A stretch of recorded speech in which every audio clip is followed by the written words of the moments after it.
Alrighty. Okay, so hear me out on this. Saving in video games. You may have heard of it, you may have not. There's different ways to do it, but we'll get on that topic later. You know, I tend to think about the most random shit, and I was just pondering about the fact that, you know, you see a game like this, right? Breath of the Wild, and it's got autosaving, and there's also manual saving in a game like this, in an open world exploration type game that requires you to take your time with a game instead of just rushing through all the way to Calamity Ganon. You know, it's a game simply designed, well, I guess not simply, but it's designed for exploration, for journeying through vast mountains and landscapes and weather and terrain, all that good stuff, all that good jazz that comes with a game like Breath of the Wild. You know, they really knocked it out of the park in all those areas, but that's besides the point. What they didn't knock out of the park was the idea of having two different save options. Manual saving, auto saving. That's weird, isn't it? Because when it comes to manual saving, I think it works best in games like RPGs, open world exploration games, you know, like this one. Because you want to take your time with these games, especially like on your first playthrough. I know a lot of people that do that. I myself do that. And what you want to do in games like that is you want to make sure that you're in control. You want to feel like you're in control at all times. That's key. And with autosaving, I mean, it has its perks, right? Like, you know, there are times where you could just look at the screen, look at the bottom. Okay, I'm saved. I don't have to worry about anything else. I can just put my controller down and rest, right? I mean, it do be like that sometimes. Sometimes it does feel like that.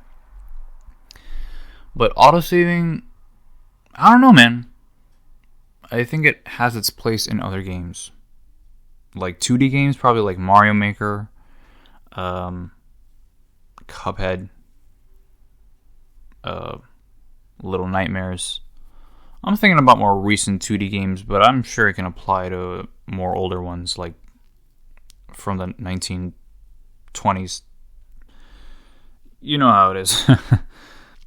You know, I feel like people who play a lot of games with manual saves, they tend to have like a built-in trigger finger to simply, you know, instinctively save after a certain milestone that they just achieved in their playthrough. Like, imagine, okay, I got like an example, a Pokemon game, right? Like, you go through a Pokemon game, and let's say you are shiny hunting, and imagine shiny hunting and finally getting that, you know, beautiful, crispy, you know, black-looking shiny. I don't know why I said black. I mean, I know why I said black. Because black shinies are always the best.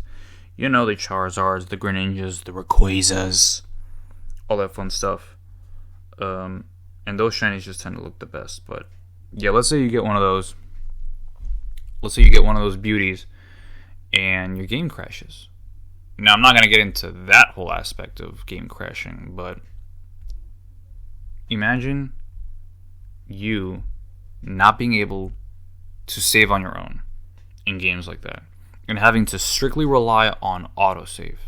That is like the worst idea ever, and a nightmare. That is nightmare fuel, and just thinking about that makes me want to go to sleep right now.